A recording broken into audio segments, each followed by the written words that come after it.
Muy buenas noches, bienvenidos a una nueva edición de San Nicolás Debate, el programa de la Federación de Comercio e Industria, temporada número 30, programa número 25. Impresionante lo que ha avanzado el año, gran propuesta para esta noche.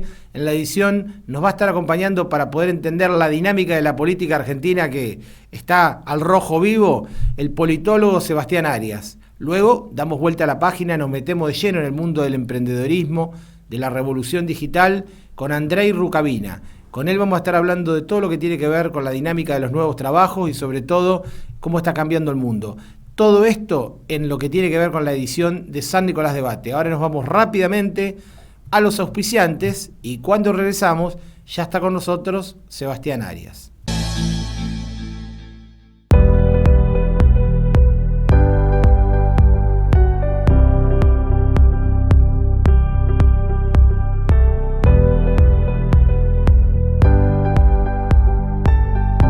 Expertos en nutrición desde 1977.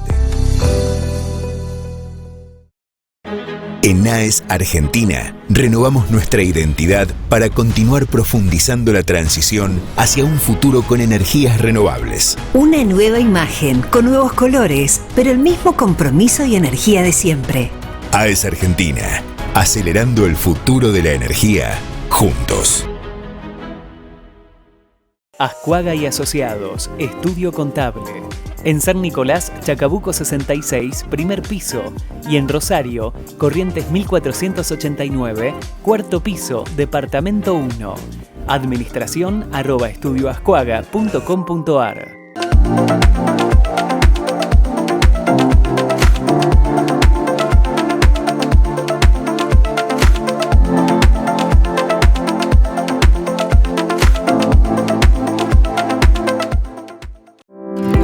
¿Sabías que podés descargar y pagar tus facturas o hacer reclamos técnicos a través de EDEN WhatsApp? Escribinos al 336-452-6944. Elegí la opción que estás buscando y realiza todos tus trámites desde tu celular de manera fácil y rápida. Agendanos 336-452-6944. EDEN, somos energía que transforma. Electromallas, Sociedad Anónima. Porque estamos desde los cimientos, acompañamos tu crecimiento.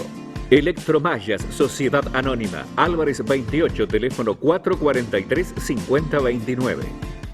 Entre SRL, más de 40 años aportando a la sociedad ingeniería de sanidad ambiental. Fabián Contartese, asesor financiero, agente productor de mercado de capitales, inversiones bursátiles, 336-427-9578, Petreca 5, San Nicolás. Fabián Contartese.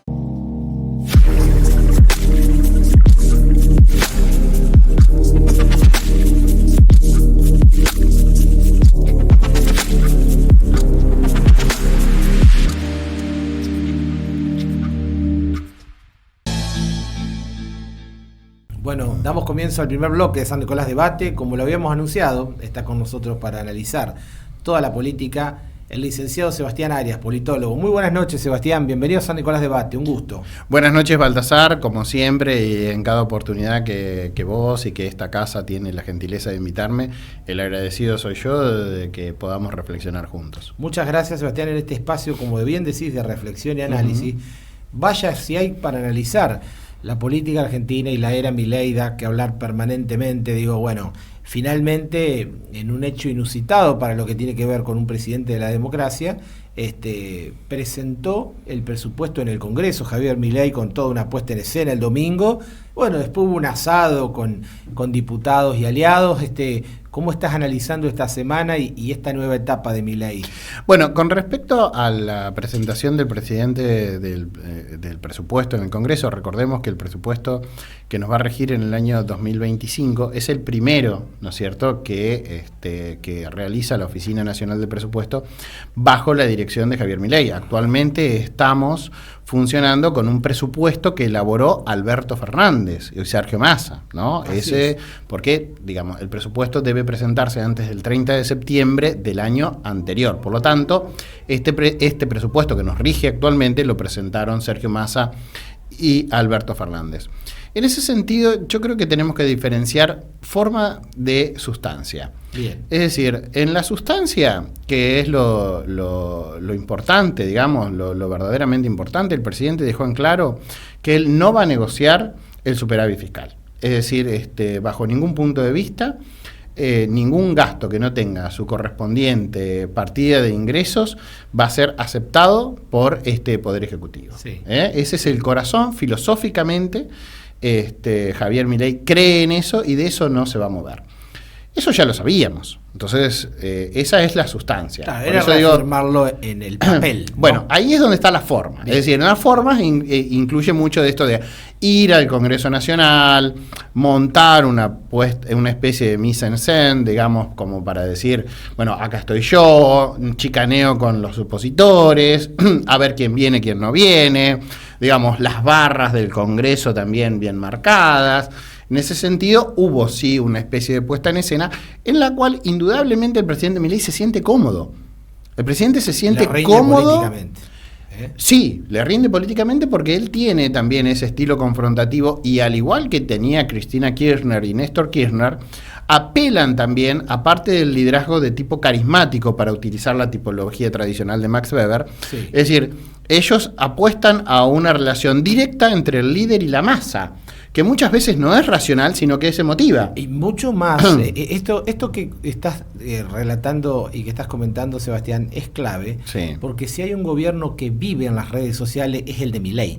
Digo, Sí. más allá del paralelismo que bien decís con los Kirchner. Sí, sí, no. Viven en las redes sociales No tengas y no tiene dudas. intermediarios. No, quiere es que intermediarios. gran parte de la sociedad o de la vida de la sociedad hoy pasa por las redes sociales. Es decir, yo me informo a través de redes sociales. Este programa ha mutado hacia redes sociales. Así es. Entonces, hoy negar la existencia de las redes sociales es querer permanecer en una era, digamos, analógica y a los tiempos actuales, digamos, prehistóricos. Entonces, hoy existen las redes, hay que ver cómo se utilizan. Están muy en boga en el mundo la discusión si deben o no regularse. Yo no soy partidario de la regulación de las redes sociales en cuanto al discurso. Yo soy partidario acérrimo de la libertad de expresión, pero no de que esa libertad de expresión nos libere de las consecuencias. Es decir, yo tengo derecho a decir lo que quiero y en la forma que quiero. Ahora, si agravio a alguien, si lanzo una fake news, es decir, también soy responsable de eso que estoy diciendo. No sé si se ve la diferencia, ¿no? Libertad con responsabilidad. Libertad con responsabilidad. Es decir, no me gusta lo que ocurrió con Twitter, ahora llamada X, en Brasil, digamos, porque a un ministro de la Corte Suprema de Justicia no le gustaba determinado funcionamiento y exigía que se liberen determinadas identidades, qué sé yo, bueno, se terminó prohibiendo, luego se volvió a liberalizar el funcionamiento de la red social en Brasil. Pero bueno, sin duda, el gobierno de Milei apuesta mucho y eso fue su gran ventaja en la campaña y lo está haciendo como sostén de comunicación del gobierno. Bien. Este aspecto, que para algunos es contradictorio, bueno, obviamente muchos de los actos de gobierno de los presidentes son contradictorios, pero digo, generar condiciones de libertad, por un lado, que es lo que propone Milei, y por el otro lado, esa especie, no sé si de cepo, pero de restricción al acceso a la información pública, que le valió un cruce entre Guillermo Franco, jefe de gabinete, y Santiago Caputo. ¿Cómo ves esa cuestión, básicamente? Bueno, yo creo que todo lo que ocurre en el Estado, salvo las cuestiones privadas, deben ser posibles de acceso público. Me parece que en ese sentido incluso es ganar institucionalidad y calidad de democracia, porque la democracia puede tener una buena calidad o una mala calidad. Cuando vos restringís mucho el acceso a la información pública relevante, me parece que afecta a la calidad de la democracia. Ahora, también, ¿cuántos perros tiene el presidente? Tiene 3, 4, 5, me parece que es absolutamente irrelevante el dato. Pero bueno, hay que ver finalmente cómo termina de regularse la cuestión del acceso a la información pública, pero en principio yo creo que todo lo que limite el acceso del público, cualquiera, sea periodista o intente serlo o sea un simple ciudadano, a la información debe estar disponible de manera ágil, directa, sin burocracia en el medio, sin la hojarasca, como le gusta decir al ministro Sturzenegger, para que todos podamos saber qué es lo que está pasando en los espacios públicos con los recursos públicos. Bien, focos de conflicto más allá de la dinámica y de la provocación de Milei hacia diferentes factores, o sea, a una oposición desdibujada, solo en el horizonte aparece de alguna manera susceptiblemente Kicillof, pero no mucho más. Cristina Kirchner que vuelve al ruedo, tal vez con poca convocatoria. Digo, ¿cómo ves el universo de la dinámica entre el oficialismo y la oposición hoy en día? Bueno, veo dos oposiciones en principio. Sí. No nos olvidemos que todo lo que fue el aparato de Juntos por el Cambio todavía está con una crisis interna muy profunda y que la hemos visto casualmente también esta semana, ¿no? A raíz de la votación y los vetos y la insistencia del veto o no. Vamos a tener una elección separada en 3 grandes bloques el año que viene, por lo menos como están ahora. ¿Ves vos? En un escenario también de tercios, digamos. No de tercios electorales, sino en principio de tercios de oferta electoral. Yo creo que vamos a tener, hoy tenemos a La Libertad Avanza, que es el oficialismo, tenemos a lo que fue Juntos por el Cambio, que hoy está en una crisis muy grande, tenés el PRO por un lado, la Unión Cívica Radical, y a su vez, internamente, esos sectores bastante fraccionados, y por otro lado tenés el kirchnerismo PJ, ¿no? Entonces, el kirchnerismo PJ, más tarde o más temprano, se abroquelará detrás de algún candidato. Yo creo que con la veña de Cristina, yo sigo viendo que en ese espacio, digamos, con Cristina es improbable, pero sin Cristina es imposible. Es así. Es una persona que todavía maneja una importante caudal de votos y de voluntades en función de un liderazgo carismático, como hablábamos al principio. Luego habrá que ver si La Libertad Avanza logra sumar una parte del radicalismo, logra sumar una parte del PRO, pero ¿qué pasa con aquellos que no se sumen finalmente?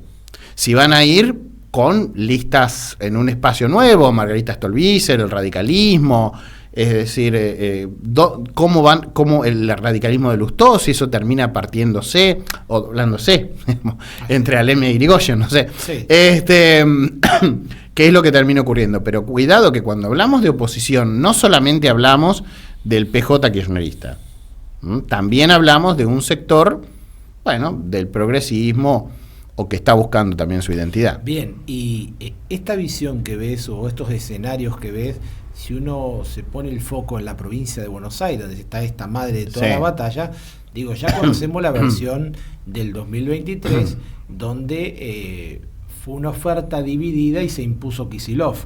Sí. Digo, más allá que hoy suena Espert como un candidato fuerte a la gobernación bonaerense, digo, ¿crees que son conscientes? Bueno, que pero esa es para la otra. Por eso, para la otra, digamos. Ahora indudablemente iría como cabeza de lista, digo, pero si no hay unificación, sin legislativas 2025 no tenés 2027, de alguna manera, ¿no? Y va a ser una prueba de fuego interesante. También vamos a ver cómo reacciona la ciudadanía a la boleta única papel. También. Es decir, son tantos los cambios que se están introduciendo en diferentes aspectos que todavía no hemos tomado conciencia de lo que significa. Falta que todavía lo ratifican diputados, ¿no? Pero por las modificaciones que introdujo la Cámara de Senadores. ¿Y qué impacto le ves, digamos, al cambio? Y yo creo que le veo un impacto muy positivo si el gobierno logra mantener el rumbo económico. Es decir, si el gobierno logra mantener el rumbo económico, hoy, siendo el día que es del mes de septiembre, entre el 45 y el 50% del electorado va a acompañar el proyecto del presidente Milei. Claro, sobre todo el principal activo hoy, que es la baja de la inflación. La baja de la inflación, mucha desregulación, la comunicación. Yo creo que es central eso que nosotros, quizás porque peinamos más canas, no logramos entender, pero a veces este estilo confrontativo, directo, llano, y que la población percibe honesta del presidente y su equipo, logran mantenerse muy firme en la franja etaria de los jóvenes. Claro. Es decir, los jóvenes le creen a Milei. ¿Los jóvenes la pasan mal? Sí, probablemente la pasan peor que otros sectores sociales en esa misma franja etaria. Sin embargo, confían y apuestan porque creen que el presidente les habla con la verdad. Bueno, eso habrá que verlo con el tiempo, ¿no? Pero en esa franja el presidente gana en primera vuelta en el 2027. Bien. Te quiero preguntar, Sebastián, en esta dinámica que tiene Milei en la construcción de su poder, en donde lo ha denominado el triángulo de hierro o algo así, esta triada, esta mesa de tres patas, Karina Milei, Javier Milei, Santiago Caputo. Esta gravitación que tiene Santiago Caputo, que indudablemente es un hombre de mucha influencia, ¿crees que hay algún paralelismo, salvando la distancia, con lo que fue Marcos Peña para Macri? ¿Crees que en definitiva... No, creo que es mayor. Es mayor. Sí. Mayor. Sí, creo que es mayor. Marcos Peña y Macri tenían una simbiosis muy importante y yo creo que gran parte del fracaso de Mauricio Macri estuvo signado por aferrarse a Marcos Peña cuando todos le decíamos desde nuestro humilde lugar, en los medios o en las columnas o en los escritos, le planteábamos, no es por ahí, hay que oxigenar ese área.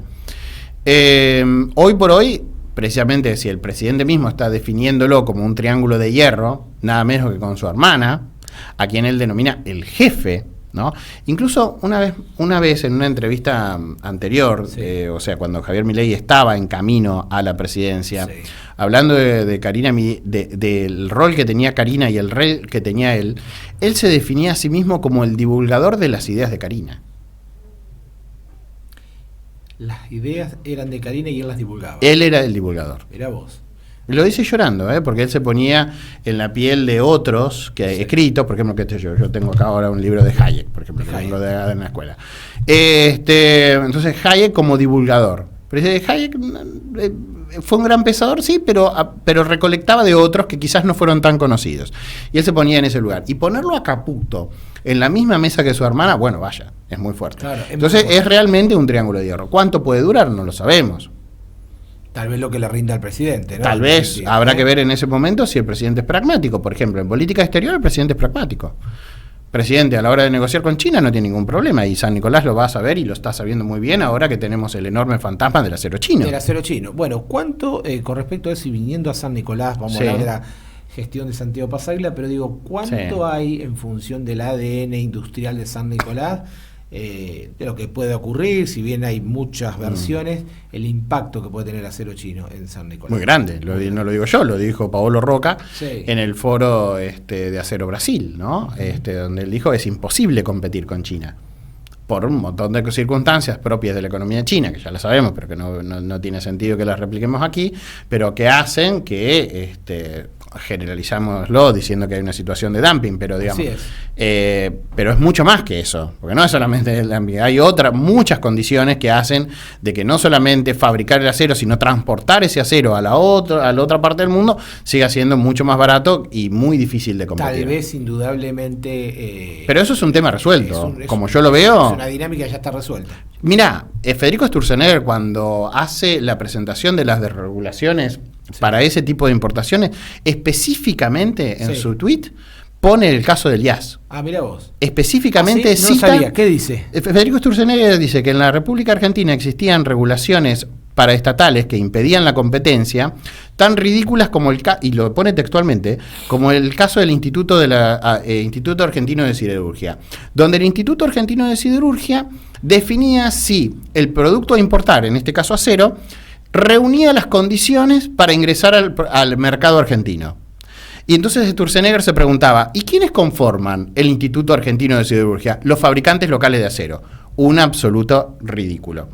Está el tuit de Sturzenegger, lo pueden buscar, con lo cual, digamos, el ingreso del acero chino es absolutamente inminente y que va a tener consecuencias en nuestra ciudad, no tengas ninguna duda, como va a tener consecuencias esta política que tiene de apertura que tiene el gobierno, donde cada uno de los sectores y subsectores, sectores y subsectores de las ramas de la industria van a tener que adaptarse a las nuevas reglas de juego, donde el Estado Nacional lo único que se va a limitar a hacer es a generar condiciones macroeconómicas para el trabajo. Economía de mercado.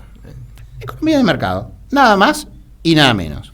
Que es algo que los argentinos no hemos tenido probablemente nunca desde 1930 para acá. Claro, algunos hacen un paralelismo con Menem. No, ni siquiera. No. Ni siquiera. Era otra época. No solamente que era otra época, sino que en la época de Menem las barreras paraestatales para algunos sectores siguieron funcionando. Sí, por ejemplo, la industria automotriz. Por ejemplo, la industria automotriz, Claro, absolutamente. Y así se explica de que una Toyota fabricada en Zárate sea más cara en Zárate que en Santiago de Chile. Así es. Pero no más cara poquito, el doble. El doble. Fíjate la carga de impuestos y de regulación. Bueno, es que ahí está el tema. Entonces, todo el resto de los argentinos, en un montón de productos, durante casi 100 años, hemos financiado un modelo de desarrollo industrial que, a la luz de los resultados y de 100 años de historia, no es una década, no son 2, no son 3, son prácticamente 100 años, ¿no es cierto? No hemos logrado tener una industria verdaderamente competitiva en su conjunto. Después somos competitivos en algunos puntos, como por ejemplo, me dirán, INVAP es competitivo, indudablemente. Somos competitivos en todo lo que tiene que ver con programación y desarrollo de software, indudablemente. Pero en esos hubs somos incluso competitivos contra el Estado. Contra el Estado, con el peso del Estado. Con el peso del Estado. Los jóvenes argentinos, que son unos cráneos en materias de desarrollo y de programación, ¿cuántos de ellos actualmente trabajan para el exterior? Digamos, y bueno... Ahora vamos a traer uno en un minuto. Bueno, excelente, así excelente. es. ¿No es cierto? Y que pueden contar su experiencia. Yo creo cuánto más fácil sería si la Argentina es un país mucho más libre de esta burocracia, ¿no es cierto? Que lo único que hace es entorpecer el desarrollo de la fuerza productiva. Parte de eso lo tuvo el discurso de Milei en el Día de la Industria. Mucho de la dinámica, digamos, competitiva la tiene el agro, que subsidiaba sectores ineficientes de la industria. Sí, absolutamente. Yo creo que Milei está mirando el modelo de Canadá y de Australia. Ese es el modelo. Yo creo que el modelo es Canadá y Australia. Es decir, Australia prácticamente está enfocada en sus ventajas comparativas, es decir, todo aquello que viene naturalmente dado por la fertilidad de sus praderas, por la riqueza de sus suelos, su minería, su petróleo, su pesca, ¿no es cierto? Pero además ha vuelto esas ventajas competitivas, le ha invertido tecnología, han invertido los australianos y extranjeros, ¿no? Han invertido para volverlas también comparativas. Entonces Australia, que es un país con población inferior a la nuestra, etcétera, etcétera, exporta 650.000 millones de dólares por año. Impresionante. Ahora, ¿fabrica autos? No. ¿Quieren fabricar autos? No. Pueden comprarlo. Se especializaron en lo que sos bueno. No abren industria artificial. Yo me preocuparía si en la Argentina a alguien se le ocurre abrir una fábrica de máquinas de escribir. Realmente. Bueno, sin embargo, alguien me puede decir, va a dar trabajo. Es que alguien te va a decir, va a dar trabajo y va a fomentar la industria de las hojas y del papel carbónico y de las cintas y un montón de cosas. Ahora, está claro que estamos hablando de una tecnología sumamente obsoleta. Entonces, ese no es el camino. O si algún comerciante me dice, yo quiero poner un locutorio. Igual. Tal cual. ¿No? O alguien que haya tenido un locutorio se queje de que se fundió. Y sí, tal cual. No supiste adaptarte a los cambios a tiempo. Ese es el modelo que viene. El modelo que viene es un modelo de dinamismo, de que hay que estar atentos, de que debemos entender que gran parte de nuestro futuro depende de nosotros mismos. El Estado es lo único que nos va a garantizar. El Estado presente se fue. Es que en la versión que conocimos. Que el Estado presente, que no fue presente. Yo debe estar saliendo en estos días una nota, una columna que escribí para Diario El Informante. Bien, que se llama Kirchnerismo y contradicción. Bien. ¿No es cierto? Donde doy un simple dato, ¿no? Hablando del Estado presente, ¿no? Que cuando Cristina Kirchner asume su primer presidencia en el año 2007, asume con un 29,1% de pobreza. Cuando se va, 8 años después, deja el poder con el 30,2% de pobreza. Es decir, la pobreza aumentó en los 8 años de gobierno de Cristina Kirchner, pero el gasto público destinado a planes, programas, etcétera, etcétera, se multiplicó exponencialmente y la plantilla del Estado se recontraaumentó exponencialmente. Entonces, nos saquearon los bolsillos de los argentinos vía impuestos o vía inflación, por cualquiera de los dos caminos, que es otro impuesto, exactamente, que es peor que el otro porque no es legislado y que afecta principalmente a los que menos tienen, porque te va corriendo la vara de la canasta básica. Entonces te vuelve más pobre cotidianamente. Y obviamente el que es más pobre es más pobre. Tal cual. Entonces, fíjate hasta dónde el Estado presente terminó siendo también una contradicción. Bien. Última consulta, interesantísimo, se nos va el tiempo, el streaming también es así. Sí. Santiago Pasaglia, su gestión, la dinámica que tiene que ver con las obras, un poco el modelo, pero también un poco lo que tiene que ver con el nuevo planteo que le hace esta nueva etapa a la sociedad en la administración municipal. Contanos un poco cómo ve las alianzas a nivel también nacionales, todo esto. Bueno, yo por lo pronto veo las continuidades y veo la ruptura. Veo la continuidad en todo lo que tiene que ver con el plan de obras públicas, pero además es una continuidad que se pensó y se planificó de esa manera. No solamente es una continuidad de apellidos, sino es una continuidad de grupos y de equipos de trabajo, ¿no? Con algunas caras que han cambiado, pero el diálogo entre los equipos que formaron parte del gobierno, fundamentalmente de Manuel, siguen colaborando y trabajando con el equipo de Santiago. Es más, ellos dos, ¿no? Uh-huh. En más de una ocasión es absolutamente lo natural verlos juntos, no verlos por separado. Entonces, en ese sentido, yo creo que la continuidad, que es lo que también votó la ciudadanía, porque yo creo que la ciudadanía votó la continuidad del proyecto de ciudad que presentaron Ismael, Manuel y ahora Santiago Pasaglia.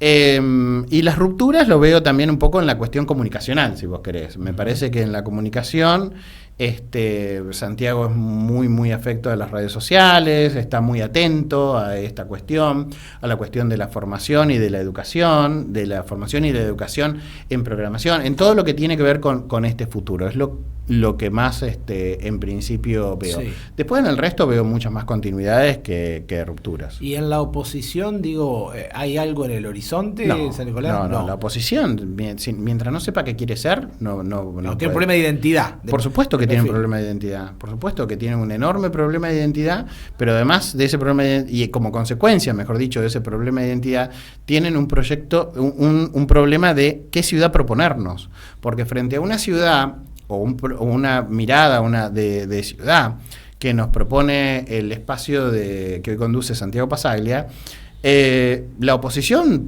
tiene propuestas, es decir, idea, algo etéreo, que ni siquiera es concreto, porque no pueden decir queremos hacer esto, queremos hacer lo otro, queremos hacer aquello. Estos te dicen, digamos, hicimos esto, hicimos lo otro y vamos a hacer aquello.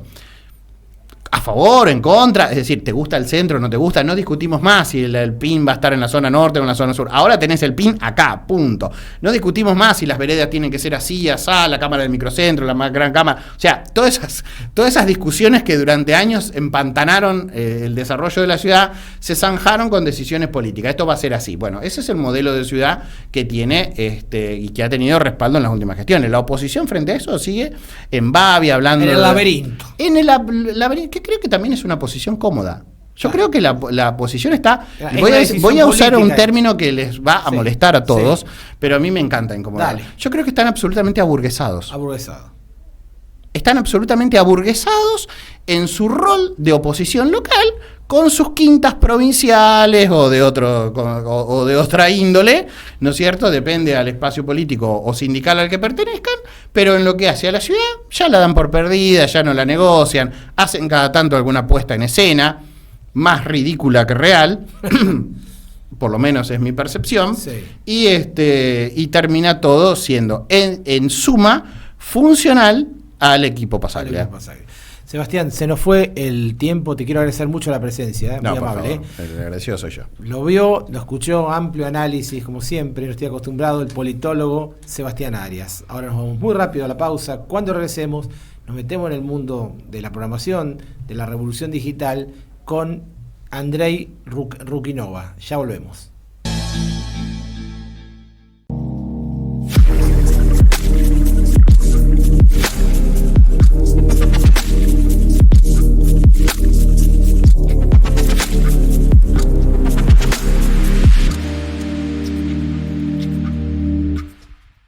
H2 Orgánicos, vegetales hidropónicos, alimentos sanos y ricos en nutrientes para una dieta equilibrada. Visítanos, conoce y adquirí nuestros productos en www.h2orgánicos.com. IAS, Instituto Argentino de Siderurgia, Controles Ambientales, Sustentabilidad Energética y Reciclo de Materiales, Ensayos Químicos y Físicos, Diagnósticos sobre Procesos, Cursos Internacionales InCompany.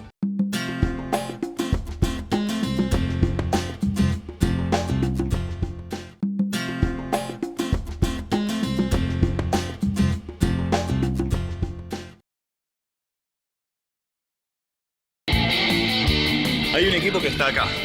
Que cuando más lo necesitas, estés donde estés, vayas donde vayas, está siempre cerca tuyo. Grupo Asegurador La Segunda.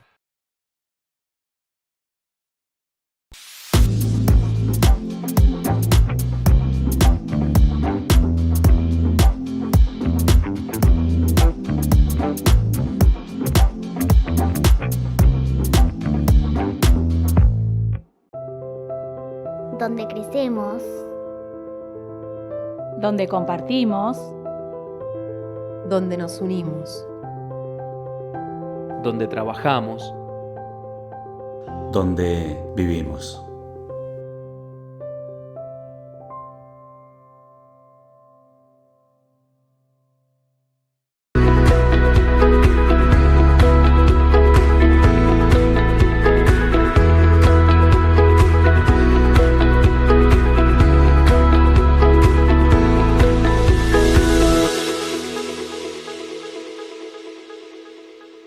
Probser Grandes Movimientos. Movimentación Outsourcing in Company. Alquiler de máquinas con y sin chofer. Capacitaciones. Probser Servicio, Versatilidad y Vanguardia. Parque Industrial Comirsa. www.probser.com. Bueno, como lo habíamos anunciado, está con nosotros y le damos la bienvenida a Andrei Rukavina, que es tecnólogo, es un emprendedor también, pero sobre todo tecnólogo y que nos va a decir cosas sumamente interesantes. Muy buenas noches, Andrei. Bienvenido a San Nicolás Debate, un gusto. Buenas noches, muchas gracias por tenerme. Gracias, Andrei. Bueno, lo decía, sos tecnólogo, digo, sos alguien que no para, permanentemente viajando, digo, y precisamente te quiero preguntar por eso. Estás mucho en Estados Unidos por tu cuestión laboral, que nos vas a contar, pero ¿cómo ven desde el exterior la Argentina este momento que se está viviendo?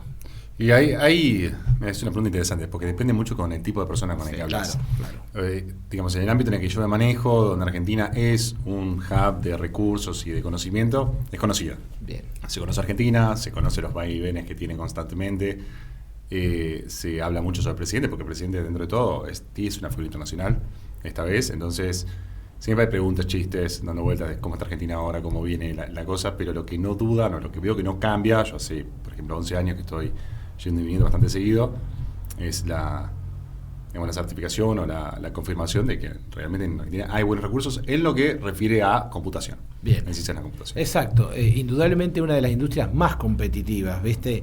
Que obviamente esto es transversal, el mundo se está digitalizando y bueno, vos venís de Estados Unidos, digo, del primer mundo donde hay unos avances impresionantes y donde, bueno, ¿cómo incorporás ese conocimiento, digo, y qué plus se le da todo ese bagaje? ¿O cómo poder aprovecharlo?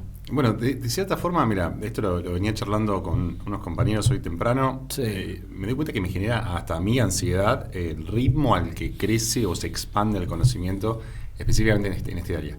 Sin meterme mucho en el tema de inteligencia artificial, sí. Hace 2 o 3 días salió el nuevo modelo, 2 días, sale el nuevo modelo de OpenAI que te permite hacer razonamiento avanzado, superando a gente académica de categoría doctor en áreas específicas, pero lo hace igual. Entonces uno se da cuenta que por ahí la rutina lo termina absorbiendo y está trabajando en algo específico y se da cuenta que cuando levanta la cabeza, no, es increíble. Y pasa lo que por arriba, mueve, ¿no? Y si me genera esa ansiedad a mí, no me quiero imaginar lo que es una persona que no pertenece al ámbito. El común de la gente y el ciudadano de a pie, doña Rosa, que escucha cada vez más inteligencia artificial, pero que no entiende nada. En el ABC de lo que vos podés contarle, digamos, ¿qué es la inteligencia artificial y cuál es para vos el avance más importante que está teniendo? Más allá que el que va a tener a hoy, digamos. Que va a tener, exactamente. Dicho llano y plano, la inteligencia artificial es un programa de computación que tiene la capacidad de aprender de la información. Entonces, mientras más información le da uno al programa, mejor son las respuestas. Hay distintos tipos de inteligencia artificial especializadas en distintas categorías. Hay algunas que hacen clasificación, otras que hacen predicción numérica, y las del tipo más famosos actualmente son las generativas, las que generan texto. Y bueno, es algo nuevo. O sea, la inteligencia artificial y en particular, esta vertical de la academia se viene estudiando desde el 70. O sea, lo que pasa es que se llaman inviernos de inteligencia artificial, donde se bloquea la investigación por falta de progreso y se retoma cuando hay un breakthrough tecnológico en algo. Que fue lo que cambia del último invierno ahora, es la aparición de, esto pasó hace ya casi una década, sí, del GPU de nivel comercial y librerías que permitían a los desarrolladores e investigadores hacer cálculos mucho más rápido, en paralelo. Bien. Y dada la forma que tienen estos algoritmos, necesitan ese procesamiento para poder entrenarse. Eso fue el disparador inicial. Y frente a la dinámica, digo, en su momento también lo fue décadas atrás la revolución industrial, ante esta nueva revolución tecnológica y el miedo, de hecho, de muchos empleos que van a ser reemplazados, digamos. ¿En dónde se ampara, digamos, el ser humano frente a tal avance, digamos? ¿Cuál sería su diferencial? Porque hay muchos que van a desaparecer. Sí, específicamente esta explosión, esta revolución que estamos viviendo ahora hace evidente que no hay trabajo que esté a salvo. Leí un artículo hace poco muy gracioso que decía el único trabajo que va a estar a salvo va a ser la peluquería. Mirá vos. Todos los demás pueden ser de cierta forma automatizados o generalizados con inteligencia artificial, incluido el mío. O sea, yo ahora estuve leyendo sobre la capacidad que tiene de programar esta nueva inteligencia artificial que salió esta semana, ampliamente superior. Yo programo hace 15 años profesionalmente y antes de eso sumarle 10 más. Y me supera. Mirá vos. Entonces, preocupante. Preocupante de cierta al día forma. como vos. Es inquietante, ¿no? Porque en todas las revoluciones siempre se generó trabajo, claro, nuevos puestos. Sí. Y el tema es cómo nosotros preparamos a los chicos o a los futuros ingenieros o científicos para el mundo que viene, cuando en realidad esos trabajos todavía hoy no existen. ¿Qué consejo le podemos dar? Y los desafíos que hay en torno a dos cuestiones: digitalización por un lado, la brecha que hay en las pymes entre incorporar nuevos procesos que generalmente, de hecho, dan más productividad, y por el otro lado la retención de talentos, porque vos sos joven, Andrei, y digo, y permanentemente el área de recursos humanos de las empresas, o la nueva de recursos humanos, se mata por ver cómo atrae talento y cómo lo retiene, porque hoy en día todo cambió. Todo cambió. Obviamente sigue dependiendo un poco de la industria en la que estemos hablando. Por claro, ejemplo, en ciencias de computación sí se sigue peleando muchísimo por el talento. Eso va teniendo distintos niveles de aceleración. En la pandemia fue una brutalidad. O sea, se sacaban los ojos por los recursos. LinkedIn, que es la red de profesionales que usamos casi todos, yo llegué a tener 20 ofertas por día diciendo, no, de verdad no. Y ahora, que en el momento se enfría y que hay empresas que van en dirección opuesta, por ejemplo, Amazon anuncia, el martes me pasó un compañero el mensaje, que les pide a toda la planta administrativa que vuelva a las oficinas, digamos, físico, en el lugar. Cuando se terminó el home office. Se termina el home office, entonces, bueno, estamos avanzando en muchos aspectos, pero a la vez siempre están estos retrocesos. Estos van y vienes normales de la propia evolución tecnológica. Digo, si hay un punto bisagra de inflexión fue la pandemia, digo, sí, el mundo, digo, y la dinámica de los nuevos trabajos, incluso digamos de rubros como el que vos manejás, ha explotado. Totalmente. 100%. De hecho, el que yo esté acá hoy en día es un resultado de eso. Si bien nosotros teníamos antes era un beneficio, ¿no? Tenés días para trabajar desde tu casa. Y yo los usaba para venirme de Buenos Aires, me acuerdo que vivía allá, entonces digo, bueno, me vengo viernes y lunes. Sí. Entonces estiraba el tiempo que tenía en San Nicolás. Cuando pega la pandemia, digo, ya me vuelvo, definitivamente. Entonces hice el cambio y me instalé 100% acá. Y ahora me permiten estar acá. Ya es un dado. Ahora, esto dado, esta nueva dinámica de trabajo tuya, puntualmente, digamos, ¿qué beneficios indudablemente están y cuáles son las contras? Porque digo, ¿cuándo te desconectas? Ahí viene. Sí, me estás leyendo la mente. No. Todo un tema, ¿no? Nunca. Nunca. Quedás, trabajás donde vivís donde trabajás, no hay separación, y la realidad que se vuelve muchas veces monótono. No soy un experto en este área, pero yo a veces siento, ¿no? Digo, pucha, hace 2 días que no hablo con nadie, no salgo de casa, ¿qué estoy haciendo? Y sí, produzco un montón, creo un montón de cosas, pero uno necesita el contacto con humanos. Y se nota cuando, sobre todo, tengo que hacerle el onboarding a gente nueva, cuando estoy trabajando con equipos que recién arrancan, donde el contacto es constante, y hacer esto por Zoom, Teams, Meet, lo que vos quieras, es desgastante y a la vez, es contraproducente con la productividad que vos querés tener. Claro. Entonces ahí es donde decir, che, no puedo ir a la oficina un par de días. Entonces surge de uno decir, pero quiero volver a la oficina para estar colocado con la gente y poder trabajar con ellos. Claro, qué flexibilidad, digo, que difícil encontrar el límite, ¿no? Porque digamos, a la vez te sentís sumamente estimulado porque te sentís productivo en tu lugar, ¿no? Exactamente, y después... En tu ámbito. Y después salís, me pasa muy seguido que salgo y digo, bueno, el clásico, estoy quemado. Sí. Estoy quemado, ¿qué hago? Estuve enfrente de la pantalla 12 horas por día, durante una semana. Salgo y no tengo muchas ganas de decir, me voy a poner a ver una serie. No quiero ver una pantalla, pero ni Claro, no querés saber nada. Andrei, digo, este nuevo tiempo, esta nueva dinámica y un contexto en un tecnólogo como vos, en una industria, un sector sumamente competitivo como es el software, en donde el nuevo modelo de país ofrece de regulación, incentivos, pero sobre todo el Estado genera condiciones.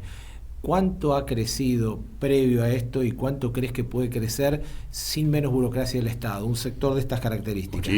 Muchísimo. A ver, ¿cuántos de mis ex compañeros han abierto sus propias empresas intentando pasar desde el ámbito internacional y lo que podemos llegar a hacer en una empresa multinacional a algo local, intentando devolver esos conocimientos y aplicarlos localmente? La respuesta es muchísimos. Ahora, todos se encontraron con la misma traba, son todos ingenieros o licenciados en ciencia de computación o de exactas, y no estamos del todo capacitados para decir, bueno, ¿cómo es la parte administrativa? La parte administrativa es muy engorrosa. Sin embargo, ahora veo una cierta diferenciación a gente que dice, bueno, abramos una empresa, es fácil, y lo hacen. Y otra cosa que también veo que es, que permite estas regulaciones a todos los nómades que trabajan por su cuenta vendiendo horas, que es otra forma de trabajo, es como si yo me independizara y vendiera mis horas.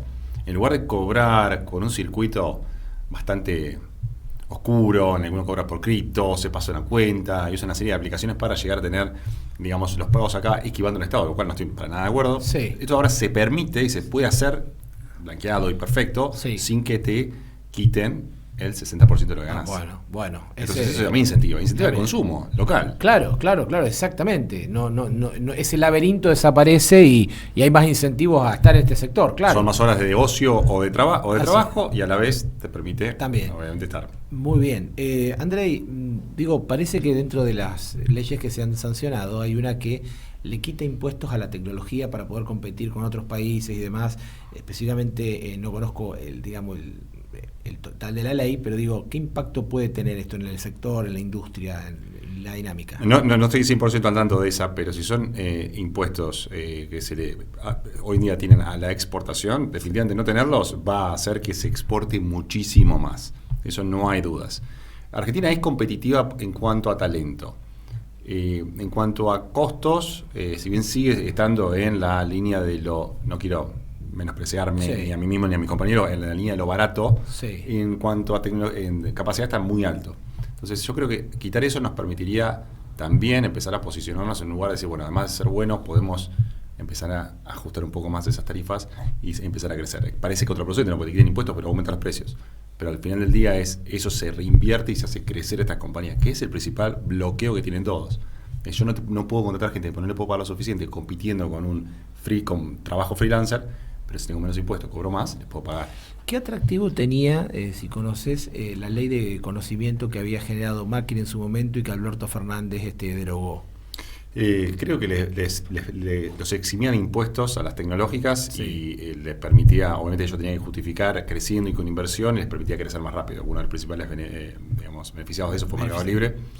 Y yo lo veía, insisto, no soy abogado, no soy experto en el tema, pero lo veía como algo positivo siempre y cuando se incentive sin dar dinero, sino quitando impuestos. Siempre es algo positivo porque motiva a los empresarios a crecer y a seguir gastando. Hablaste de un caso insignia, Mercado Libre, una empresa que una década atrás no existía y hoy es la número 1 de Latinoamérica, ¿no? Qué explosión, qué impacto. ¿Por qué creció y tiene tanto para crecer el comercio electrónico?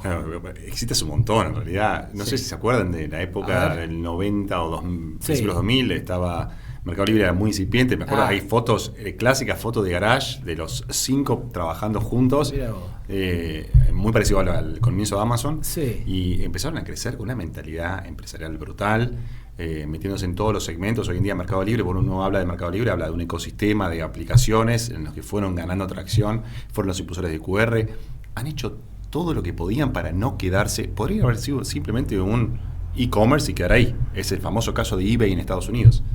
Y hoy en día se han convertido en realmente lo que son, un monstruo, lo digo como algo positivo, gracias a esa visión de los ejecutivos que la han llevado adelante. Arrancaron en el 97, creo que fue uno de los primeros compras entre empresas que tengo noción, con de remate. De remate. De remate. ¿Qué pasó con de remate? Digo, ahora es Mercado Libre. Digo, ¿qué pasó acá? Entonces, bueno, era chico en ese momento, digo, bueno, ahí entiendo que empresas se compran entre ellas. Tengo esa imagen grabada. Muy bien. Andrei, Nodotec, para la gente, Polo Tecnológico Regional, presente y perspectivas, digamos, porque estás muy vinculado, para San Nicolás y la zona es importante, contanos. El presente es, la verdad que es crecimiento puro. Esto arranca con una iniciativa público-privada hace 2 años.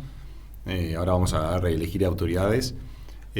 Queríamos poder construir un espacio donde las empresas tecnológicas de las zonas pudieran crecer y asociarse entre ellas para dar servicios a quizás problemas para los cuales individualmente no podían atacar. Y la verdad que ha crecido muchísimo más de lo que fue esa idea inicial, donde se ve mucho el apoyo de lo público. Tenemos a la municipalidad, la universidad, la agencia de desarrollo y también la municipalidad de Villa Constitución y de Ramallo, todos juntos aportando y haciendo cosas que son muy importantes para las empresas, que es nuclearlas, pero además permitirles hacer contactos con la Unión de Comercio o permitir que las empresas ya sepan que hay un solo lugar para ir a buscar a las empresas de tecnología locales. Pero además de eso, un espacio educativo. No sé si, hicimos una colonia de robótica el año pasado por primera vez. Hicimos un piloto, aprendiendo de lo que se hizo en Villa Constitución, que es, la otra parte del nodo. Y se trajo a San Nicolás con escala mayor, obviamente teníamos que salir a buscar inversiones de privados, hubo un grupo de privados maravillosos que dijo, bueno, yo creo en esto y sé que esto va a formar profesionales y si podemos cambiarle la mente a los chicos hay que hacerlo ahora. Y la verdad, no invirtieron, donaron ese dinero para permitirnos comprar los equipos y establecer toda esta colonia. Bien. Y el futuro es impresionante, ahora te cuento más. Dale. Buenísimo. ¿Querés agregar algo más? No, te iba a contar una cosita de la colonia. La colonia la hicimos, por ejemplo, el año pasado para 200 chicos y la repetimos en vacaciones de invierno porque obviamente nos quedamos muy cortos en capacidad. Sí. Nos asociamos con Rusty, es una empresa nacional que genera, una especie de Lego local que tiene juegos de automatización y eso les permite a los chicos empezar a construir robots con un lenguaje de programación público que se llama Scratch, está basado en el lenguaje de Google, y la verdad que el impacto fue tan grande que abrimos la inscripción y en 3 días teníamos 1.700 inscriptos y 200 lugares. Impresionante. Y dijo, vamos a tener que empezar de alguna manera elegir, entonces intentamos distribuir en la ciudad lo mejor posible para que todos los barrios estuvieran representados, que tuviese una equidad de género en los chicos que iban, para que no sean todos nenes o todas nenas, y después valores, escuelas. Hicimos la segunda vez, 2.000 personas. 2.000 personas. Y le dimos, a la colonia 410 creo, que es el número final. Entonces, claramente tenemos que empezar a expandir esto. Así que vamos a salir a hacer una búsqueda de nuevas inversiones. Muy interesante. La colonia y por supuesto toda la dinámica de Nodotec. Andrei, se nos fue el tiempo, estaríamos muchísimo más porque la verdad es sumamente interesante, refrescante, cada vez que venís como que viene el futuro, nos trae el futuro. Pero te deseamos el mayor de los éxitos, emprendedores como vos aportan mucho valor, generan posibilidades, así que todo lo mejor para vos. Muchísimas gracias por tenerme y de verdad cuando quieran avisan. Muchísimas gracias, muy amable.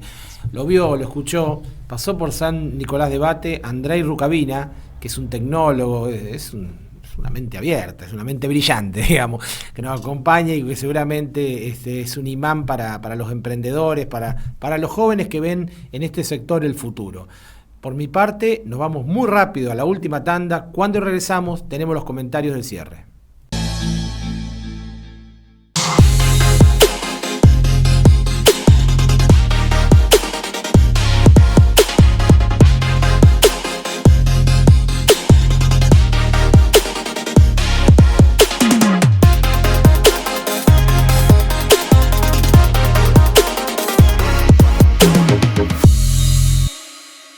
Estaciones de servicios Shell Hipólito, SRL, combustibles líquidos y GNC, servicio de despacho de combustibles en zonas rurales e industrias, servicio, calidad y seguridad en sus 2 direcciones, Avenida Moreno esquina Viale y Avenida Sabio esquina Guido Hispano.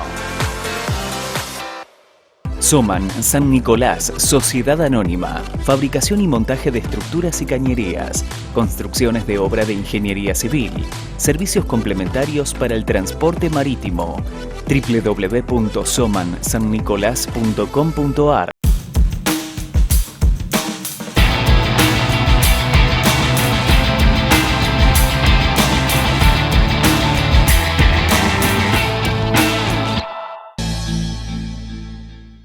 Llegamos al final de San Nicolás Debate, lo prometido, toda la dinámica del análisis político, lo que tiene que ver con el gobierno de Milei, la oposición y el cuadrante de lo que es el juego de la política en la Argentina, que da que hablar y donde, bueno, toda la semana tenemos novedades y donde indudablemente el capítulo más importante es la economía, lograr la estabilización de la economía, que baje la inflación y se pueda recuperar la actividad. Luego, Andrei Rukavina nos trajo un montón de novedades de lo que tiene que ver con el futuro, la tecnología, la revolución y sobre todo las posibilidades que tienen los jóvenes en un país con la Argentina, en un nuevo contexto donde hay un cambio de época y donde las oportunidades hay que aprovecharlas, muchas veces crisis es oportunidad y el camino indudablemente viene por este lado. Por mi parte nada más, el agradecimiento, recordarles que nos estamos viendo el próximo jueves a las 22 horas por el YouTube de la Federación de Comercio e Industria. Muchas gracias y hasta la próxima semana.